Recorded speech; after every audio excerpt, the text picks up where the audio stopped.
GMS family, hit the like, subscribe, and hit the bell.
Yo. What's happening, family? What's going on? How's everybody doing today?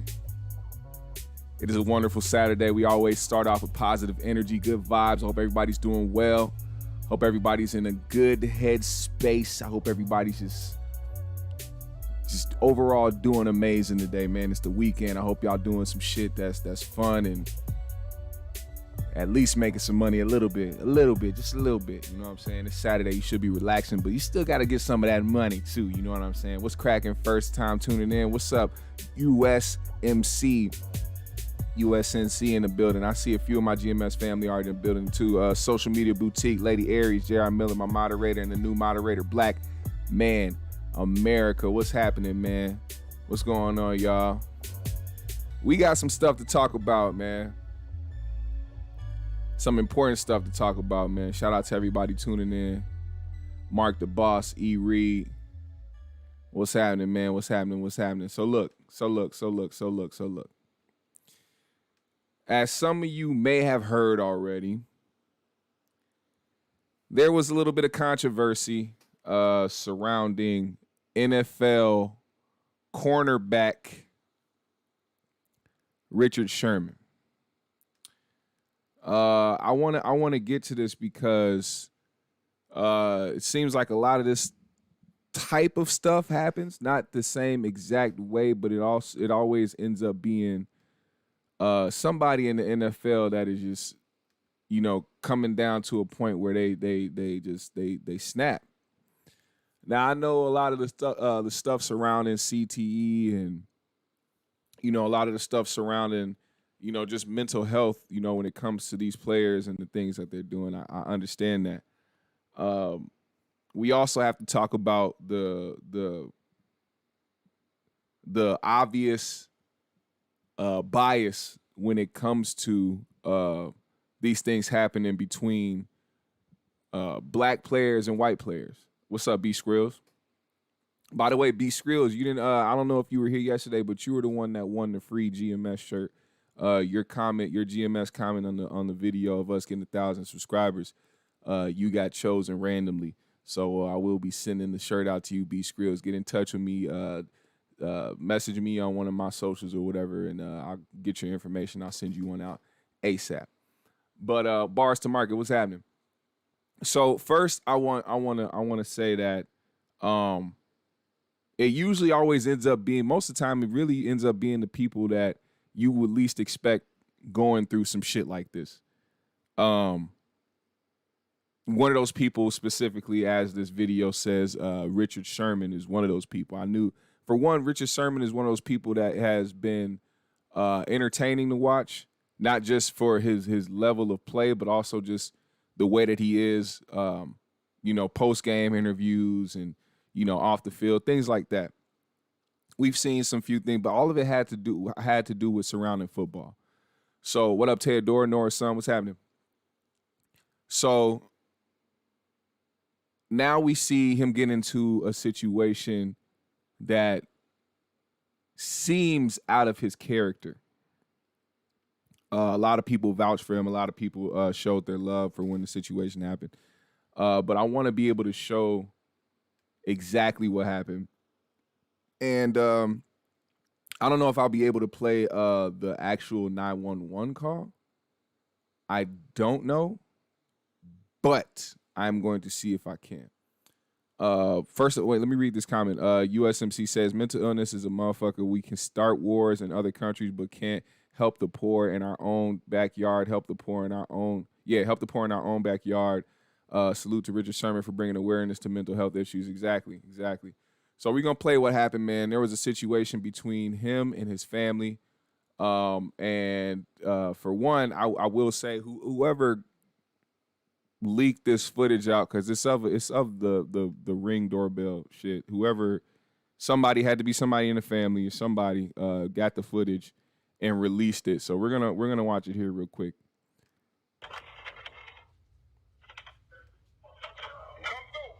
Come through, bitch.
Now,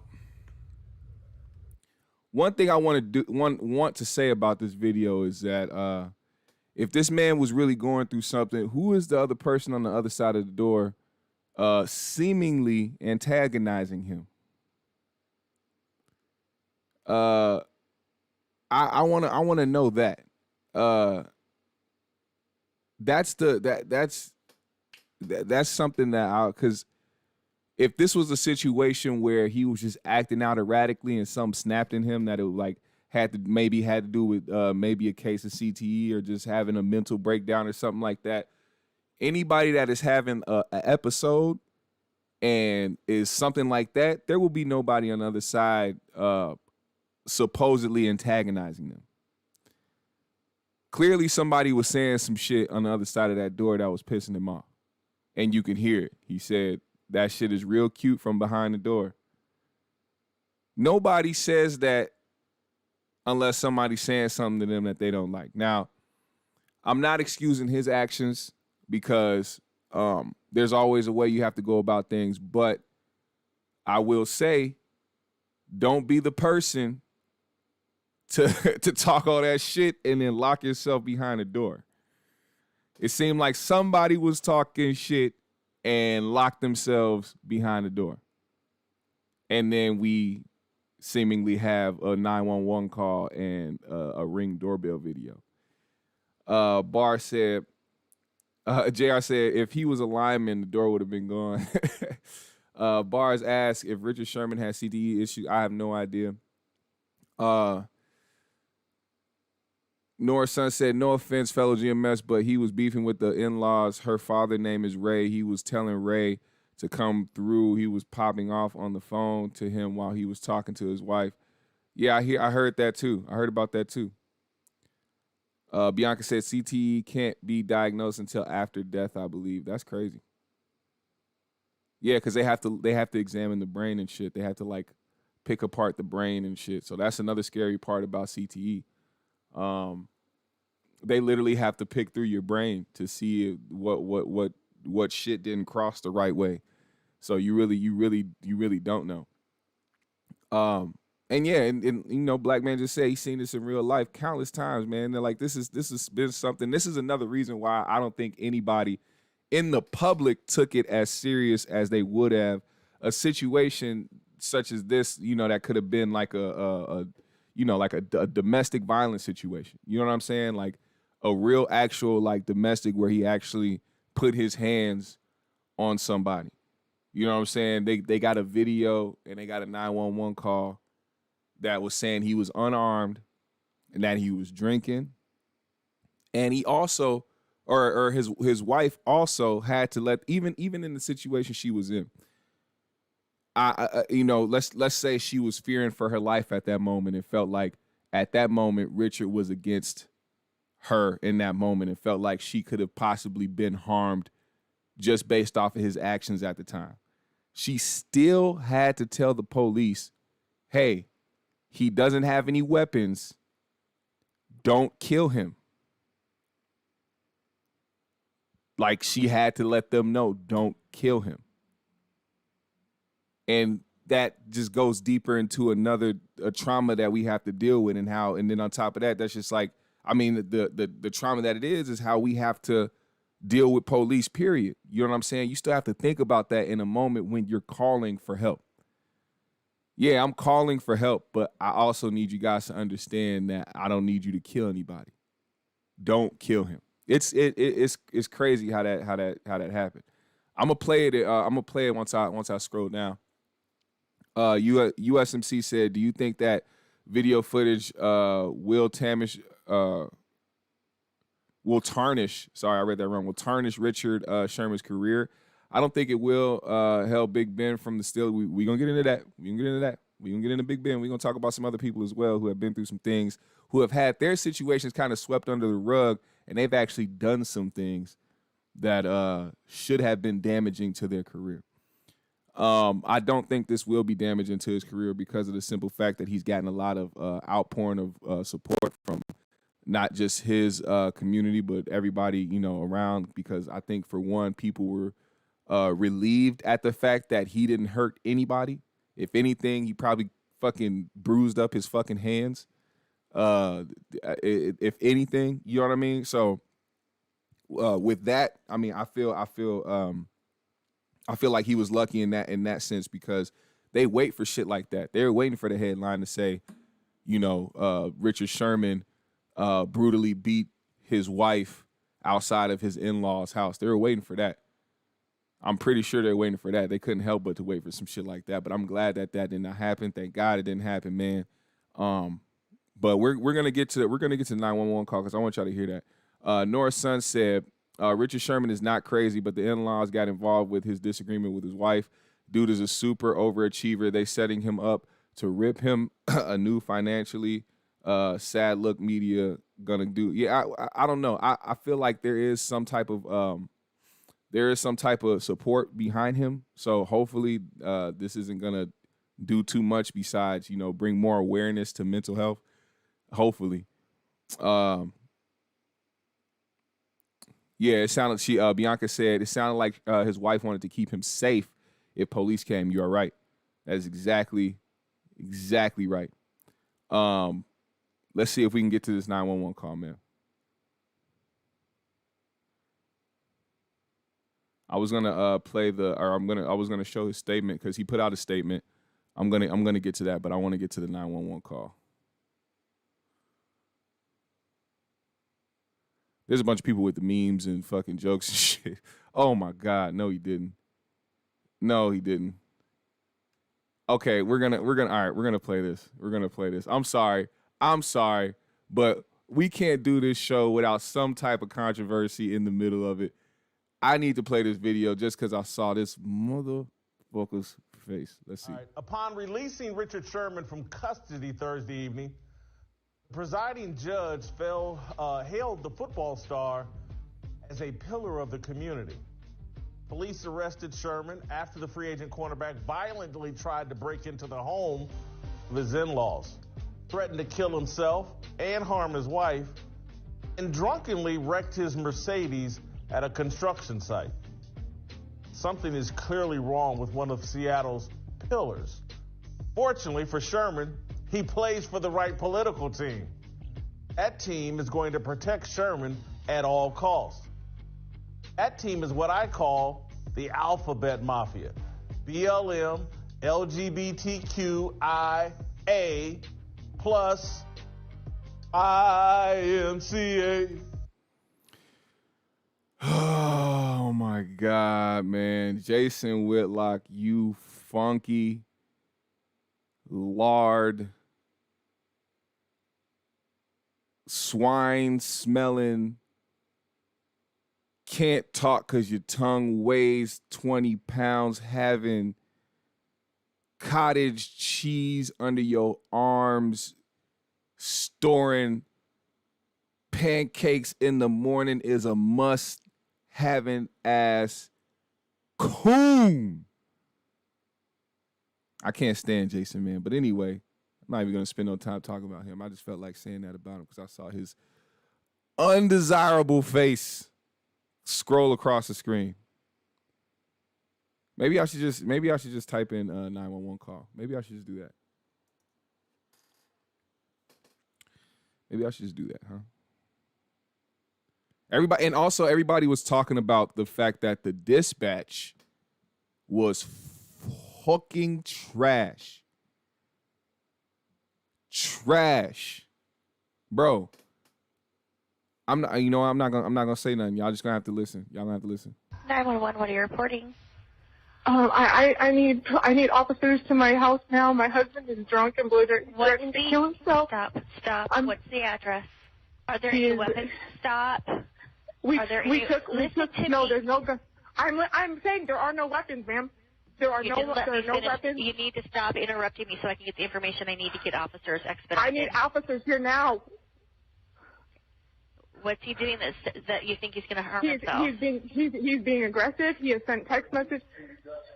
I took the keys out. They're in your car. He's trying to leave now in the house. He's being aggressive. He's wrestling with my uncle. He's threatening to kill himself. He has sent text messages to people saying he's going to hang himself. He's saying that if the police show up, so please don't shoot is what I'm asking. Okay, wait. Say that again. He has no weapon. He says if the police show up, he said if the police show up, that he'll try to fight them. So they need to understand that he is. Okay. Has it been physical with anybody there? You said she didn't want to hear her say the rest of it. Like, she clearly said, so please don't hurt him or please don't shoot him. But she interrupted her. First of all, you're fucking dispatch. Somebody calls you in a panic. That is your regular day. That's your regular. That is what you get on a regular basis. Every time you answer the phone, you should be expecting someone to be in a panic. Imagine if somebody had somebody charging at them with a fucking knife or with a gun or some shit, and they're trying to tell you in a panic and in a hurry to get the police here, and you trying to tell them to be quiet or trying to tell them not to cut you off because you need the information. Meanwhile, she's telling you the information on the phone. Shut your bitch ass up and listen. One of the worst dispatches in the world. And then she's trying to tell you, hey, he says he's going to be violent with the police, so don't kill him. He's doing this on purpose. Like, she's basically saying he's trying to do suicide by cop, so don't engage in that. But then when she tries to explain it again, she gets cut off by the dispatch just to cut it off at, hey, he's going to be violent towards cops. So guess what? She's going to tell the police, hey, belligerent man, wrestling with family, fighting, trying to commit, talking about committing suicide and saying that he wants to fight the police if he got to show up. Boom. No mention of don't kill, no mention of anything like that. She just, let me continue this real quick. Let me see what's going on. He's trying to fight your uncle? Yes, it has. How has it been physical? He just tried to fight him. Okay, trying to fight somebody and actually being Yes, physical he is did. two He different did, all things. the way How down to has the it been physical? Bitch, oh my God. Excuse me, y'all. Sorry. It's a 2016 black Mercedes. Richard, please stop. Richard, please stop. Please stop. Is that a sedan, SUV? It's just a black sedan Mercedes SUV. Okay. He's not going to be able to get out the gate. I cut it off. What do you mean you cut it off? I cut the gate. We live behind it. It's Richard Sherman. Like, ma'am, this is like a emergency. I need officers here listen now. to me. I'm handling this. You need to stop telling me that. Okay, but what I'm not going to slow help down. He got out. He just got out Talking to the me gate. is not going to slow help down. Okay, well, what I needed to know is that he What's was your left. name? My name is Ashley Yo, this Sherman. fucking lady You know is what his trash. date of birth is? 3/30/88. Okay, slow down so I can understand you. What's the date of birth? March 30th, 1988.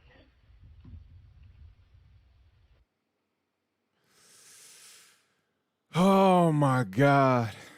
That was hard to listen to. That was very hard to listen to. USMC say violently, why is that man lying on Richard Sherman? I'm Puerto Rican. Even I know Jason Whitlock is a lame journalist. Shout out to you, my Puerto Rican brother. Orion said, I noticed they don't care at all about black athletes that have aggressive mental health. They just pass it off as them being a bad guy. Exactly. What's going on, big brother Fu? The Islamic said his wife ain't smart though. She put him in danger. I think she did. I think she did do something smart by letting them know, hey, don't kill him, even though the cops still do what the fuck they want to do. I feel like if you are in danger, man, if you feel like you are in danger, you need help, call for help. But at the same time, don't be the type of person to just say some shit and knowing damn well you still care about somebody and love somebody and would be devastated if something happened to somebody, which I feel like she remembered in that moment, which is why she told, dispatch, hey, don't kill him. Like, he wants to do this on purpose. Don't kill him. Please don't kill him. Let's see. Lady Aries said, and that statement alone had to have hurt her to even have to say, don't kill him. Exactly. We got to learn de-escalation. We do. It's best for minorities, blacks and brown, to not call the police or depend on police when we need to learn to arm ourselves and protect our family. Yeah, and that goes for certain instances too. It goes for certain instances. I feel like I said, if there's any danger, if you're upon any danger, assess that and know that, okay, if you need to call for help, call for help. But there's certain situations where police don't know how to deal with us in certain ways. So they deal with stuff how they grew up learning how to, like, in their view of who we are. So with their view and their preconceived notions of who we are, that's how they deal with us. And I think for certain situations, we don't need to be calling them to come through, because the situation for us will be out of 5. They'll come through and take it to a 20. You know what I'm saying? And it'd be out of some spite shit most of the time when motherfuckers calling the police on their baby dad or some bullshit like that. Let's see. The dispatcher needs to lose her job, and don't you ever disrespect pancakes again. Fuck Jason Whitlock, old pancake eating ass motherfucker. Excuse me.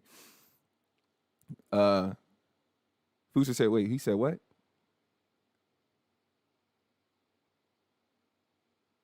Wish me luck on my date tonight. Love all. Oh, you going on a date tonight? Oh, well, I wish you luck, man. I hope you get your penis sucked on, man. And I hope you enjoy it. I hope it happens on the first date. I hope she doesn't hesitate. I hope she just goes in on it like a nasty bitch, man. Fucking all right, buddy. Sorry, I'm trying to get monetized out here. Love you, fool. Let's see. Nora's son said, dude never got in any trouble off the field in college. Pros now, he a thug, ridiculous. What did they do to set dude off? Yeah, I mean, and that's the thing, man. Everybody has, and just to separate it from the mental health aspect, whether you suffer from mental health issues or not, everybody who is human has their breaking point. I don't give a fuck how cold you are. I don't care how cool you are as a person. I don't care how calm you are. I don't care how much weed you smoke. I don't care any of that. You can do yoga every day. You can meditate. You can literally believe in Buddha and practice Buddhism. Everybody has their breaking point at some point in life. You cannot gauge that on the other side. When you are on the other side, you can't gauge a person's breaking point. If that was the case in this, then why? I mean, either way, we shouldn't be putting we shouldn't be demonizing him. Yes, put somebody at blame for their actions, but we cannot demonize somebody for reaching their breaking point. That's just how I feel about that. I feel like I'm about to get bombarded by a dog. Yep, I am. I think so. I think I might. Maybe. No. Yeah, no. Okay, no, I'm good. The dog was caught. It's a big ass husky out there. But anyway, he said, "Oh man, I'm nervous." But yeah, no, that's just what it is, man. I can't stress that enough. And then to dive into the actual mental health aspect of it, that's something that has been going around the league for a very long time. That's something that I feel like is very, very dense in the league. Like, and I mean that in a way is like a lot of people suffer from it, even not just from the league, but people in general suffer from it, and most people silently. You know what I'm saying? Some people don't even know that they dealing with some shit until they have a fucking manic episode and don't know what the fuck or where the fuck that came from. You know what I'm saying? Like, those are the signs you also need to pay attention to, man. Like, people with short fuses, or people that have kept in a lot of stuff that they feel like they can just bypass and not deal with later on in life, that they don't realize is a trauma or something that's been hindering them in their soul and in their spirit and shit. People tend to put shit off. That creates components to bring you to a space where your mental health is in jeopardy. So I feel like, you know, for one, when you're dealing with something, man, find your people who you love and who you trust and who you care for to talk to about that shit. A lot of people don't like to talk about it, but that's just that's one thing you need to do. Don't hold shit in at all. Don't hold the shit in. That's one of the worst things you could ever do to your mental. And it's not even for, like, a lot of people hold shit in because they think that they're trying to protect others from however they're going to react to some shit. But you really have to get that shit off your chest.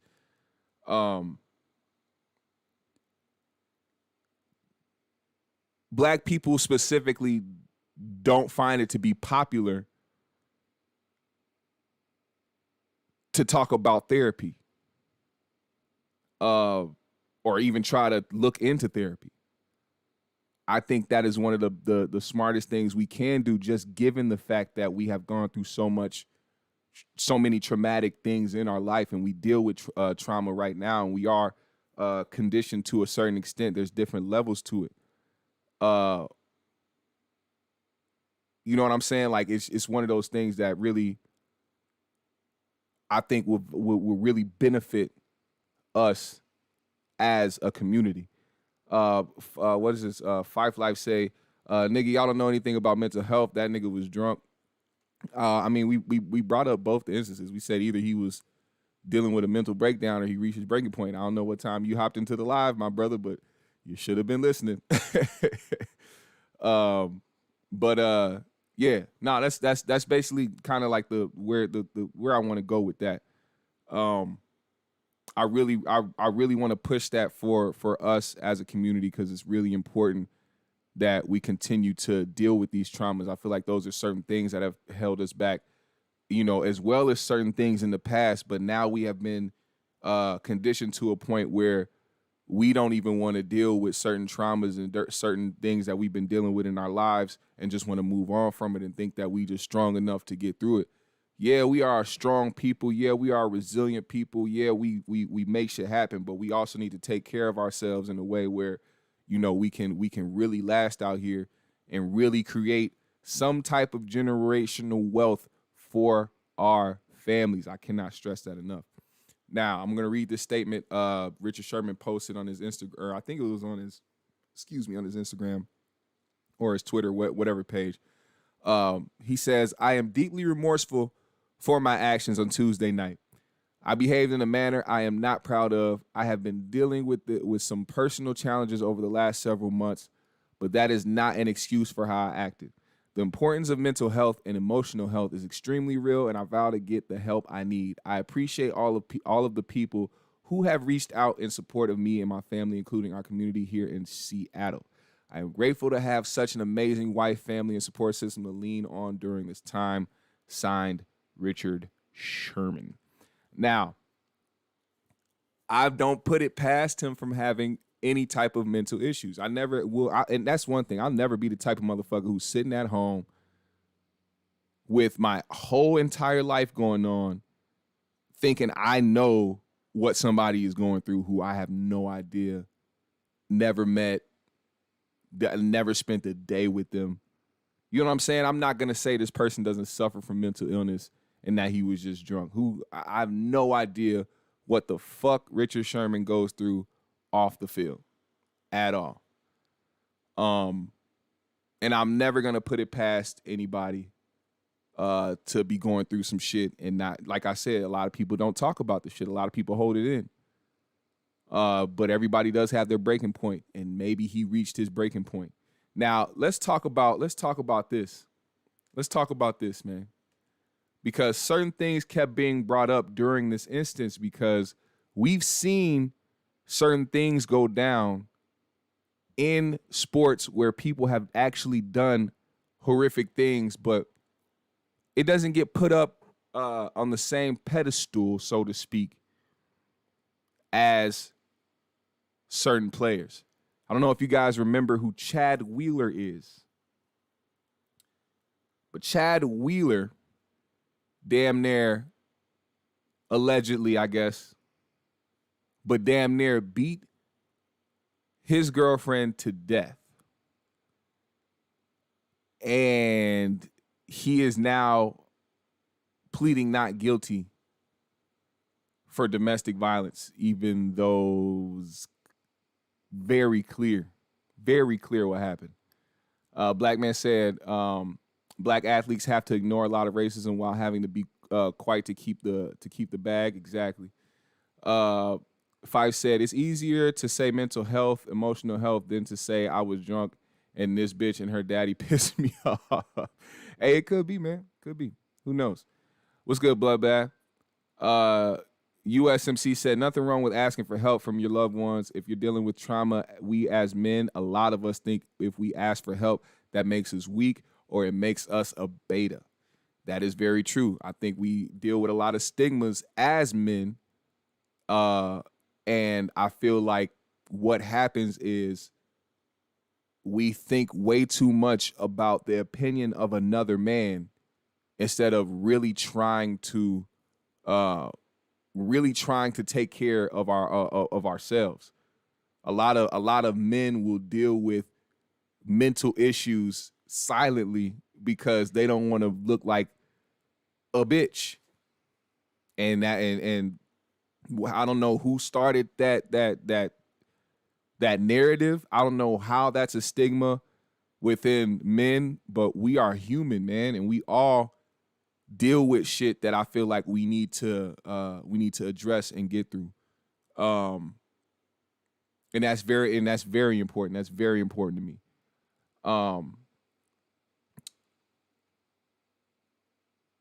His ex-wife also said he sent out texts that he'd kill himself, and we have yet to see those texts. Yeah, I think those texts were to family and friends, so I doubt that those texts will be presented to the public, just given the simple fact that if these people love Richard Sherman, they're not going to put him out there, even though I guess somebody already did put out the fucking video of him trying to break in the house, and it had to be somebody close to him, probably the person he was trying to beat the shit out of. You said Javon Belcher. I forgot about that. Black man said boxers have CTE and worst at the end of their careers. If you bang your head against a wall for 5 to 10 years, it won't make you smarter and happier. That's a fact. That is a fact. Oh yeah, for sure. Yeah, if you tuning in right now, man, anybody that's tuning in, if you hear my voice, man, you can become GMS family all by subscribing, hitting the like, and hitting the bell. That's all you got to do. Appreciate y'all. Javon Belcher killed his girlfriend, then went to Arrowhead and killed himself. Yeah, I heard about that. I did hear about that, actually. Therapy is good. Nora says therapy is good if you find a black therapist who is trained in the trauma we face. And I think that's something that we keep having to try to match up to, as well as even when it comes to law enforcement. I think one of the most compromising things that we have ever asked for, one, is to like actually give a fuck about our lives, and two, get some police officers who are from this area, who understand what's going, who can actually like sympathize to a certain degree and not actually treat us like wild animals. That's something that has been it should be something that is common sense when you're dealing with people you have no idea about. But I think the main goal behind that is to continue to create that narrative.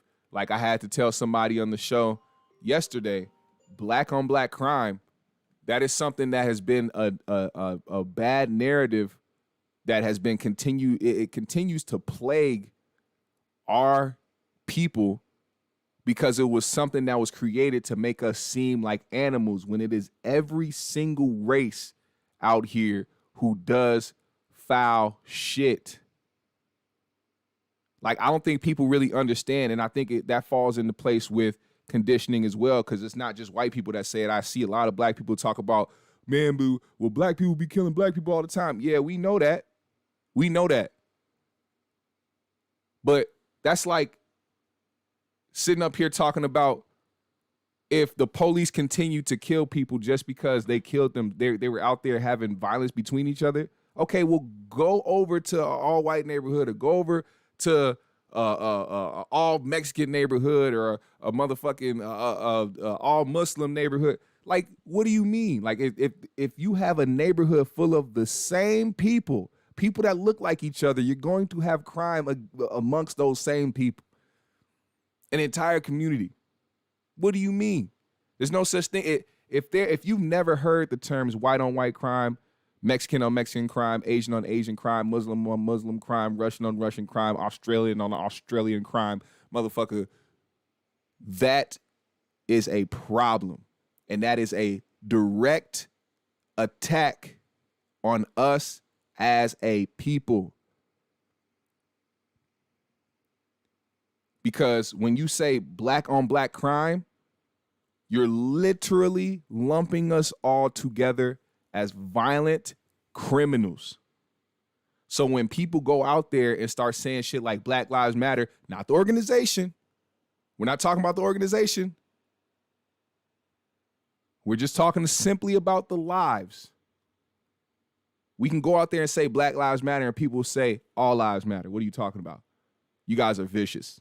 You guys are in your own communities killing one another. What about Chicago? Do you see Chicago? Bro, I'm telling you right now, like, it is a conditioning. Now, that doesn't excuse the work that we need to put in as a people. That does not excuse us as a people and the work that we need to put in and the actual love and care that we need to show our own people. That does not excuse that. But we're not going to sit here and act like black people are just some just big, violent motherfuckers who need to be exterminated from this earth. That's all I'm saying. And I went on a little bit of a tangent there. I went on a little bit of a tangent, but let's get back to this shit. Chad Wheeler, offensive tackle Chad Wheeler has pleaded not guilty to criminal charges of first-degree domestic violence, assault, domestic violence, unlawful imprisonment, and resisting arrest. Wheeler entered the plea Monday morning during an arraignment at King County's Malang Regional Justice Center. He was ordered to remain in Washington on electronic home detention with a GPS-equipped ankle monitor. He had an ankle bracelet, goddamn it. Wheeler was previously ordered to have no contact with the woman and surrender any weapons. Wheeler has a case-setting hearing scheduled on February 11th, blah, blah, blah, blah, blah, blah, blah, blah. King County Superior Court kept Wheeler's bail at $400,000. Wheeler has been out of jail since posting bond on January 26th. The woman appeared in court with her left arm in a sling. A criminal advocate supervisor with the King County Prosecutor's Office read a statement on her behalf in which she restated details from the incident and said she does not feel safe as long as Wheeler is out of custody. The woman objected to Wheeler's request that he be allowed to stay at his home in Hawaii. The defense said he does not have a residence in Washington other than the apartment he shared with the woman, and said that Wheeler staying in Los Angeles would be her preference if he is not in jail. The woman who they are talking to is black. So, of course, let me read. I want to read off what it is that he actually did. Let me see.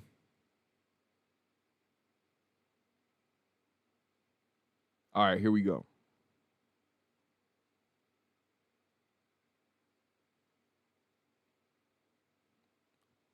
Wow. Said they had been dating for 6 months when the attack occurred. They'd only been dating for 6 months. Jesus. All right, let me I'm going to read off because I need y'all to hear what it is that he did to her, allegedly. And then the simple fact that they gave him bond and let him actually walk out of there. And then him having the nerve to plead not guilty. Listen to this. We were like best friends. We did everything together. I even introduced him to my family. We would babysit my nephew together. He loved me, just loved his long hair, refused to cut it. And then it surprised me and it worried me. I came home and Chad was trying to play it off as if he kind of just cut his hair. But then as time went on throughout the day, he started going downhill emotionally. I guess he deals with bipolar issues. And he said he has said he will no longer play and is getting treatment for his bipolar disorder. In the CBS interview, she said that she knew he suffered from bipolar disorder, and that night he snapped into a dark place. He stood up and he told me to bow down, and I asked him why, and he didn't respond. He just told me to bow down again. I told him no, and he immediately grabbed my neck, and that's when things began. She recalled the 6'7", 310-pound Wheeler grabbing her by the neck and then throwing her on the bed. This girl is 5'9", 145 pounds, probably soaking wet. And this is a 6'7", 310-pound man that's grabbing her by the neck. She said, I remember looking up at him and asking him, please stop, Chad. It's me, Taylor. And I just immediately knew the look in his eyes was that was it. She said she blacked out twice. I had touched my face and I looked down and there was blood on my hand. And I remember getting up and running to the bathroom. Chad was standing by the bed, by the doorway, and he was sipping his smoothie and was like, wow, you're still alive. The audio of her 911 call, she said, please help me now. I'm going to die.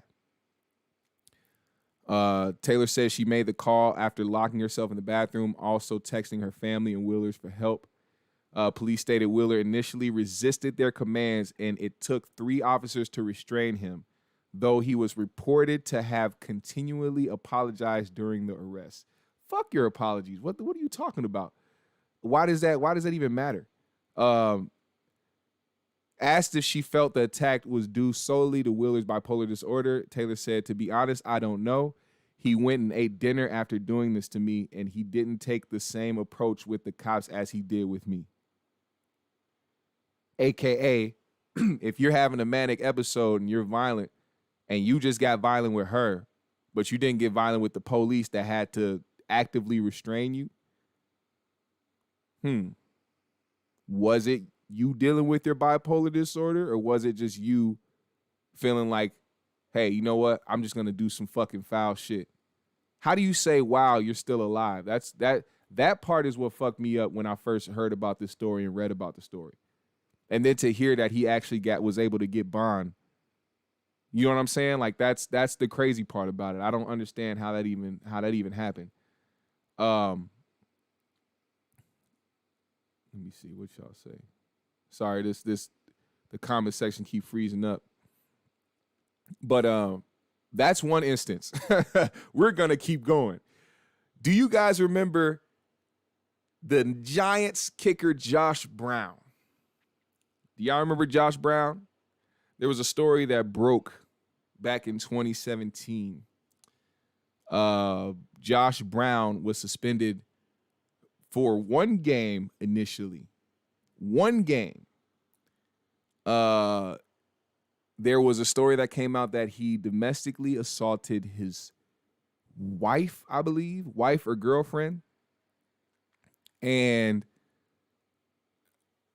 the Giants, I guess, tried to get in touch with her multiple times, and she apparently didn't answer. So with that being said, all they did was suspend him for one game. And then I guess when more of the actual facts came out, the Giants said, let's add 5 more games to that. Like, what? No, that's not how this shit goes. But in 2017, he got suspended for the first 6 games of the 2017 season for violating the league's personal conduct policy. The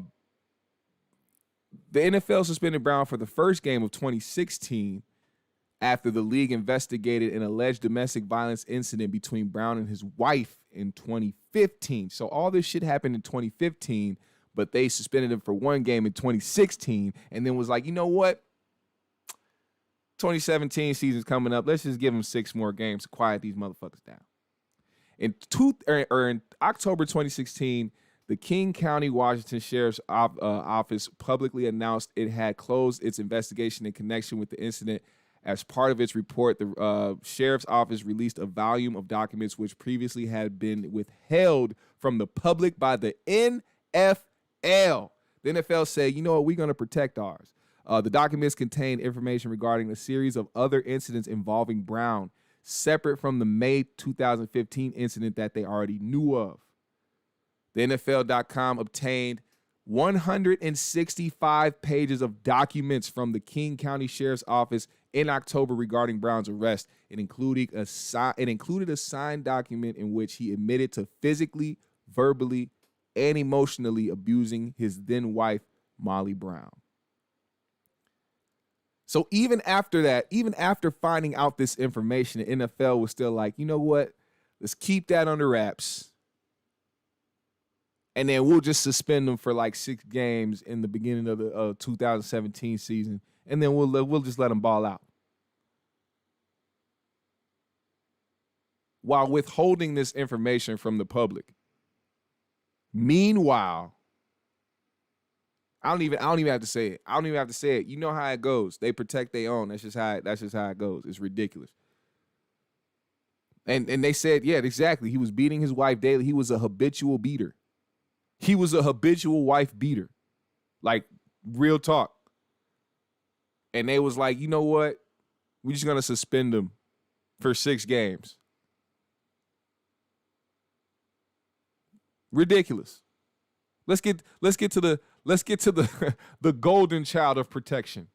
And I wanted to start here on Google search because I need y'all to understand the level of accusation and what actually transpired in this. Like, I'm not going to talk about the case.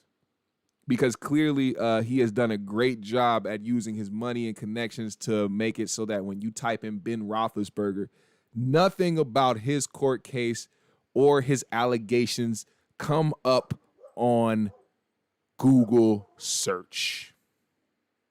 Nothing. Even though everybody knows about it. Everybody knows about this shit, yet you don't see nothing on it. And I guarantee everybody watching this shit right now knows about the allegations against Ben Roethlisberger. Everybody. You ain't even got to be a fan of the NFL to know the charges against this motherfucker. Or the allegations. Let me be careful. We trying to get monetized over here. Let me be careful. Ben Roethlisberger has gotten by so easily given the allegations. Like, I don't know what Jason Fatlock has to say about Ben Roethlisberger, but you know what he has to say about mostly black players. And then to sit up there and, like, this is what I mean. Like, he has the mindset of the house nigga that wants to keep all of his masses content. We're talking about a situation where Richard Sherman is talking about his mental health, and we got a video of him just trying to fucking break a door down and nothing else after that. But what he did was quickly demonize him, villainize, or make him a villain, make him seem like he was violent, and then somehow, some way, tie in Black Lives Matter and the LGBTQ community. Somehow. Even though I didn't read anything about that or see anything about that or have anything with those organizations tied around the situation of Richard Sherman. But somehow, like, this is the shit that I be talking about, because clearly the people that watch that guy are simple-minded individuals. Mostly white people who believe in what he's talking about. So for him to even bring up BLM or LGBTQ on a situation that had nothing to do with it, that goes to show you his intent.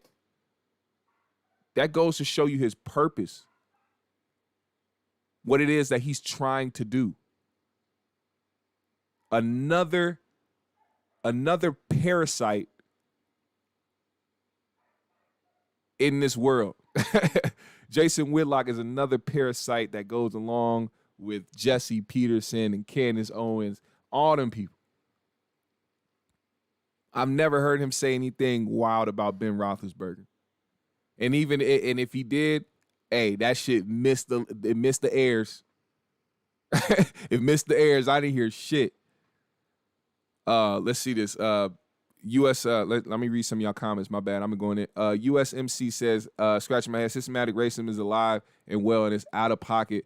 What do you think it would take to take down the system to take down the system? Do you think we can put a stop to systematic racism as minorities? I don't know, because the thing is, I see the trick inside of it. And what I mean by that is there are opportunities out here for us as black and brown people that we can take. But we can never gauge who it is in that position of power that will allow us to elevate in the things that we're doing. So I guess technically, systematically, we may not be held back, but the people with those ideologies can be the one to hold us back.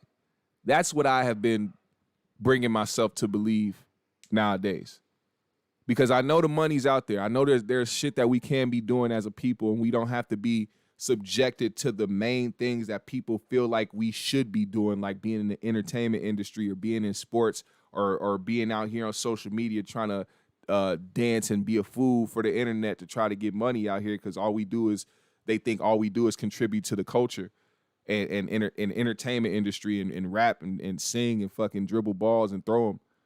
You know what I'm saying? And I think we have so many more opportunities and so many more gifted young black youth that can be doing so much more to create wealth for their families.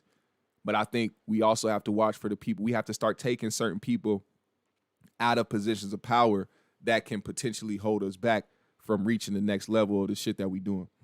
North Sun said, people say classism is the problem, not racism, but the examples you used were similar but reported differently, and that had nothing to do with classism. Exactly. Ben had a 300-pound offensive lineman blocking the bathroom door. Come on, son, we not dumb. Yeah, exactly. USMC said, Big Ben allegedly sexually assaulted a woman and the NFL swept it under the rug. Mike Vick got suspended from the NFL and did prison time for dog fights. Scratching my head, make it make sense. It's because white people love dogs, man. Like, it's like the national symbol of like the white family house pet. Like, you have to have a dog, bro. Like, their love for dogs is crazy. Like, if you would have seen the way that people reacted to the stuff that happened with Mike Vick with dogs opposed to like actual human lives, I know for a fact there's a lot of white people out there that if they was holding a human baby and a puppy and they fucking had to choose to drop one off a fucking bridge, they probably dropped the baby. Zen Master said, you can have a position as long as you allow yourself to subordinate yourself to the white system. That happens to a lot of people as well. Which they like to have you believe that the only way we can be ourselves and the only way that we can really do what we want to do is when we try to be something like a fucking rapper or a singer or somebody in the entertainment industry, which is another crazy thing because the only people they put in the forefront or in the camera or in the spotlight are the people that help reinforce the negative shit that goes back out into the community to continue this cycle of conditioning that we keep having to deal with. And the thing is, whenever there's a powerful artist out here or somebody that can actually like change the minds or like change the perspectives of the masses, it seems as though these people end up just hiding in the fucking dark and like not even really showing their face or not even really being out here in the public like that. I mean, they be doing shit behind the scenes, but I think it's more so because they see a lot of people fall victim to losing their way through shit. People like Kendrick or people like Cole who come out here and say certain shit and then fall the fuck back from the spotlight. You know what I'm saying? I feel like they do that shit for a reason. Bloodbath said, there are no levels when all money and resources belong to a small group. Yeah, that's also true in a lot of aspects as well. And honestly, I honestly feel like, you know, opposed to being the people that people expect us to be, we got to continue to prove everybody wrong. And I think we have the capability of doing that. We definitely do.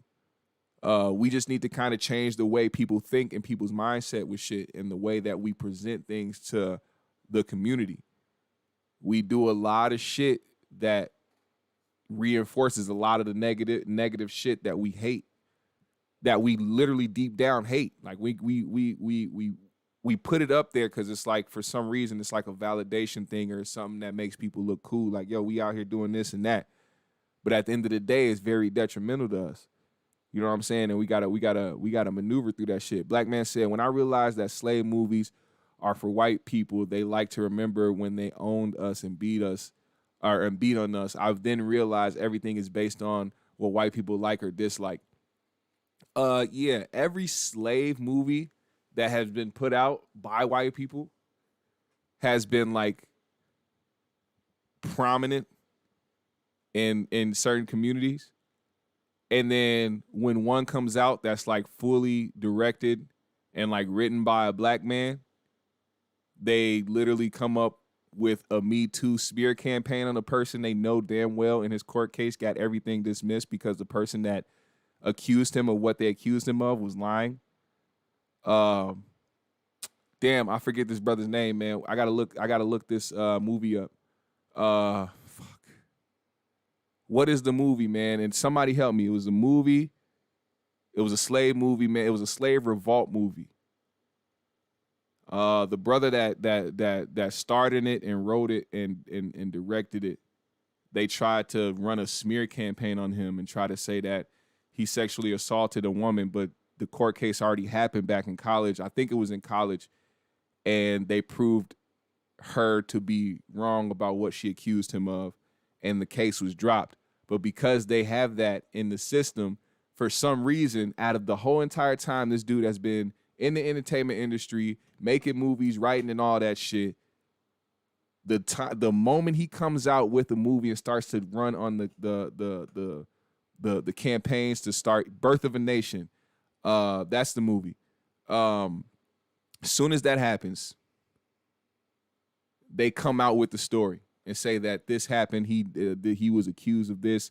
He went to court, and nobody gave a fuck about the end result. Everybody knew that the case already happened, but the simple fact that the information is out there now and that he looks a certain type of way and that a whole Me Too movement is super hot right now, it really set that man back. Nate Parker is his name. And it was a movie that apparently was very good.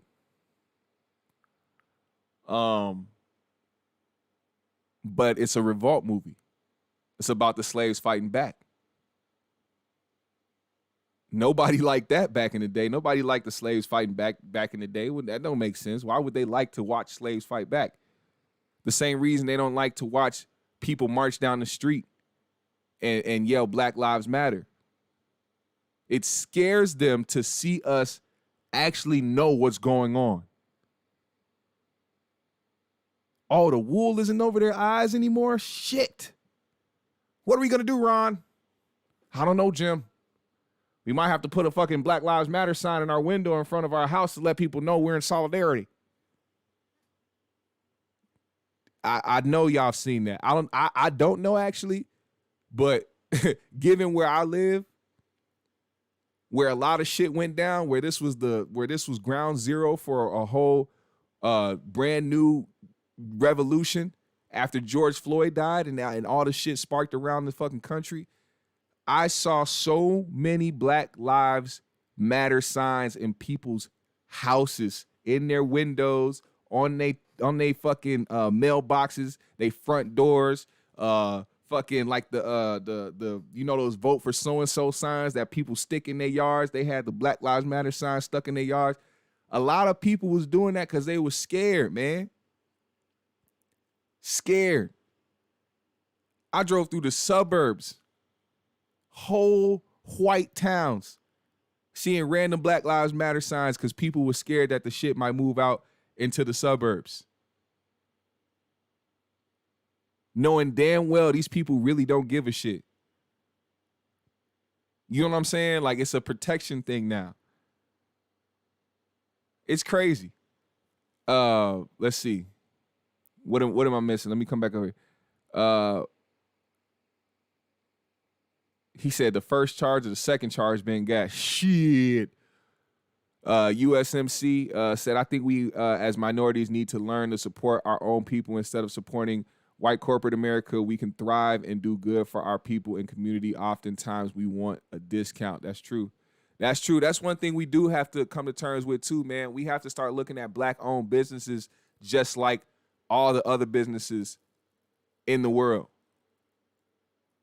You know, major businesses. We have to look at these motherfuckers like a Walmart. Like, how many times have you been to one of these popular places, a Walmart or Target or a fucking a Cub Foods or fucking whatever major, whatever major store out there that is a popular chain store, and I've gone there and saw the prices fluctuate, but you still got what you got because it was the place that you was used to. But meanwhile, you'll go to a Black-owned business, see their prices, and be like, oh, man, they charge too much. Or it may not be the same quality as the other shit you got, but you don't want to support it because you look at it differently because it's Black-owned. I think we have, as well as us as Black people, as well as other races, they automatically try to downplay a black-owned business. We have to look at those black-owned businesses just like any other one and treat it just like that.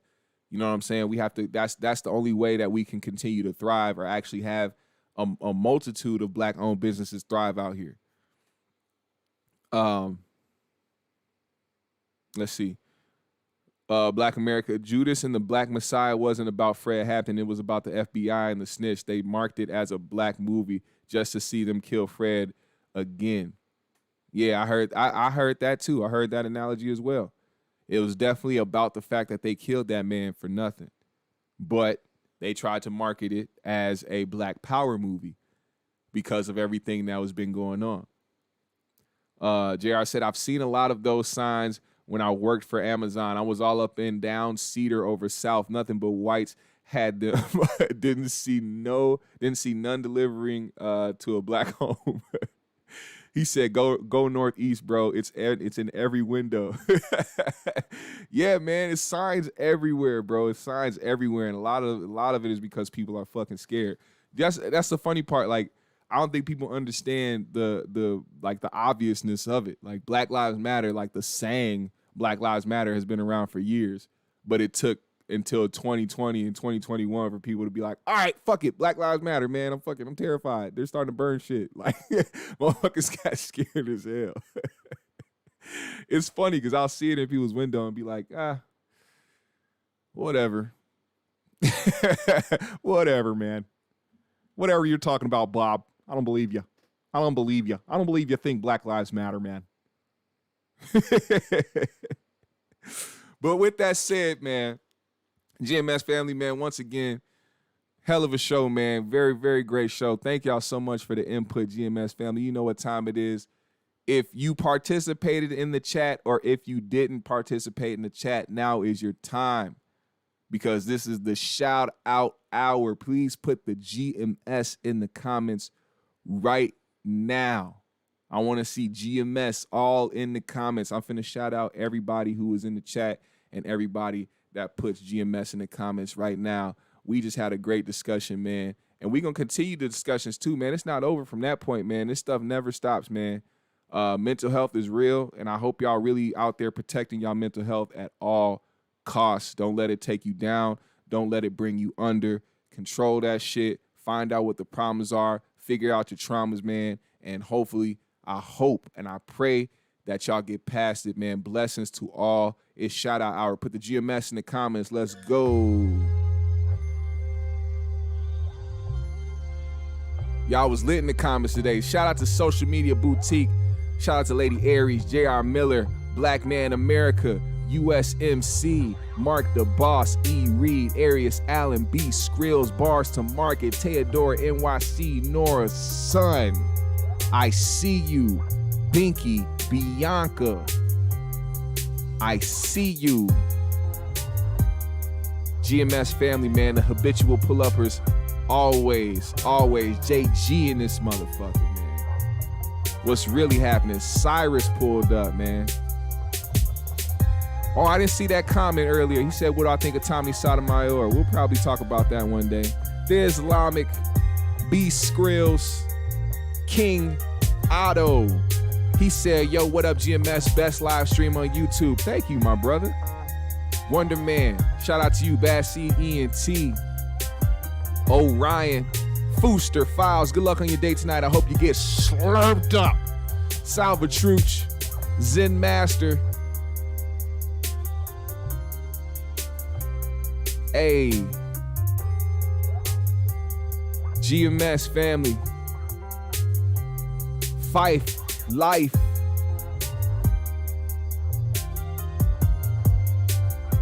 Bloodbath Entertainment, James Lil. Thank y'all, man. All y'all pulling up in the comments heavy. Continuing to support GMS. Continue to run it up. What up, Ralph? Hey. Let's go. ALJW, I see you. GMS family. Prince Ali. The Cat in the Hat. Hey. Oh, y'all was really in here, huh?